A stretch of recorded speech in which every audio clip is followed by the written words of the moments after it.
بسم اللہ الرحمن الرحیم۔ اکثر لوگ ایک بات سوچتے ہیں کہ کیا اللہ واقعی تہجد سے معجزے کرتا ہے، اور ہم یہ بات کیسے جان سکتے ہیں کہ اللہ تعالیٰ ہماری تہجد کی مانگی گئی دعاؤں پر راضی ہے یا نہیں؟ وہ ایسی کون سی نشانیاں ہیں؟ تو سنو۔ اللہ خود فرماتا ہے کہ بھلا کون ہے جو بے قرار کی التجا قبول کرتا ہے،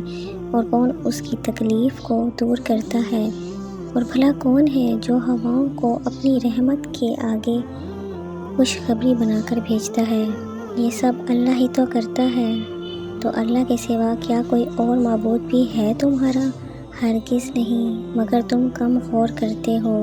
یاد رکھو کہ خدا کی خدائی کا کارخانہ تو نہ اتنا وسیع اور عظیم ہے کہ اس کی ساری وسعتوں کا تصور تم کبھی بھی جان نہیں سکتے۔ دیکھو، اگر آج کچھ تمہاری زندگی میں ایسا ہو رہا ہے جو تمہیں تکلیف میں ڈالے ہوئے ہے،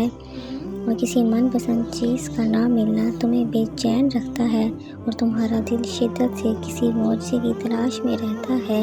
تو یاد کرو وہ وقت جب ایک مدت تک نبی کریم صلی اللہ علیہ وسلم پر وحی کا سلسلہ بند رہا، تو لوگوں نے انہیں تانوں کا نشانہ بناتے تھے کہ تمہارا محبت کرنے والا اللہ تمہیں بھول گیا ہے۔ اس وقت آپ صلی اللہ علیہ وسلم پر اس قدر غم کی کیفیت طاری ہوتی تھی کہ بعض اوقات تو آپ صلی اللہ علیہ وسلم پہاڑوں کی چوٹیوں پر چڑھ کر شدید غم سے اللہ کو پکارتے۔ تو جانتے ہو، اس وقت جبرائیل علیہ السلام نمودار ہو کر آپ کو تسلی دیتے آنے والے بہترین دنوں کی، تو آپ صلی اللہ علیہ وسلم کو سکون سا آ جاتا، اور اس طرح آپ کی غم کی کیفیت بھی ختم ہو جاتی تھی۔ تو آج اگر تمہاری زندگی کسی وجہ سے غم زدہ ہو گئی ہے، تو یاد رکھو بہت جلد اللہ وہ باد نسیم بھی چلائے گا جو تمہارے دل کو ہمیشہ کے لیے سکون سے بھر دے گی۔ اور جانتے ہو، دعا قبول کرنے کا ایک طریقہ یہ بھی ہے کہ کبھی کبھی جو تم اللہ سے مانگتے ہو وہ صرف ایک قطرہ ہوتا ہے، یعنی ایک چھوٹی سی چیز جسے تم مانگتے ہو، جبکہ کچھ وقت میں ہی اللہ تعالیٰ تمہارے نصیب میں کوئی خاص چیز، کوئی بڑی حاجت تمہارے مقدر میں لکھ دیتا ہے، مگر تم نہیں سمجھ پاتے۔ قرآن خود کہتا ہے کہ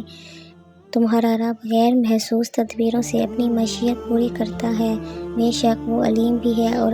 حکیم بھی۔ اور اگر تم یہ چاہتے ہو کہ اللہ تعالیٰ تمہاری تہجد میں مانگی گئی دعاؤں کو قبول کرے، تو اللہ تعالیٰ خود فرماتا ہے کہ اللہ سے بڑا تمہارا کوئی خیر خواہ نہیں ہے، وہ تو تمہاری بھلائی چاہتا ہے، اور یہ اسی کی مہربانی ہے کہ وہ تمہیں ایسے کاموں سے منع کر رہا ہے جن میں تمہاری بربادی ہے۔ جانتے ہو، جو محبتیں اللہ کی حدود کو توڑ کر کی جاتی ہیں، وہ ایک دن تمہیں بھی توڑ کر رکھ دیتی ہیں، کیونکہ محبت وفا اور جفا کا وہ کھیل ہے کہ جس میں شیطان تمہیں ایک حسین اور خوبصورت سفر کا جھانسا دے کر تمہیں اللہ سے جفا کے تاریک راستوں پر دھکیل دیتا ہے،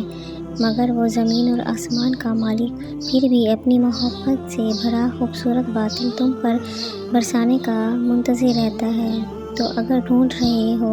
وہ نشانی جو تمہیں معجزات تک لے جائے، تو جان لو کہ تم اپنی امیدوں کے ٹوٹنے پر کمزور پڑنے کے بجائے اللہ کی محبت سے جڑ کر مضبوط اور مطمئن رہتے ہو کہ اللہ تعالیٰ کافی ہے، وہی میرے معاملات درست کرنے پر قادر ہے۔ تو وہ رحمان تمہاری زندگی میں حیران کن معجزوں کی وہ راہ ہموار کرتا ہے جو تمہیں بہترین اور خوبصورت منظروں تک پہنچاتی ہے۔ اور جانتے ہو، جب اللہ تعالیٰ تمہاری تہجد میں مانگی ہوئی دعاؤں پر راضی ہونے لگتا ہے، تو یہ خاص نشانیاں بھی ضرور نظر آتی ہیں کہ جب تم اپنے مقاصد اور حدود میں تجاوز نہیں کرتے، اور تمہارا یقین اور توکل ہر وقت اللہ ہی کی ذات سے وابستہ رہتا ہے، تو جان لو اللہ تمہاری محنتیں ضائع نہیں کرے گا، کیونکہ اللہ کی رحمت کے مستحق ہو جاتے ہیں وہ لوگ جو خود خیر کو لبیک کہنے والے ہوتے ہیں۔ جان لو کہ تمہارے یقین کی جڑیں جتنی گہری ہوں گی، تمہارے رب کی عطائیں اتنی ہی ثمردار ہوں گی۔ مطمئن ہو جاؤ کہ تمہارے سجدے اور تمہارے آنسو عن قریب تمہاری اداس آنکھوں کو نظارے کروائیں گی جن کی تم تمنا رکھتے ہو۔ بہت جلد وہ رحمان اپنی رحمت کے تمام اسباب بنا کر اپنی عطاؤں کے تمام خزانے تمہارے قدموں میں ڈھیر کر دے گا، جو تمہاری زندگی کو خوبصورت رنگوں سے بھر دیں گے انشاءاللہ۔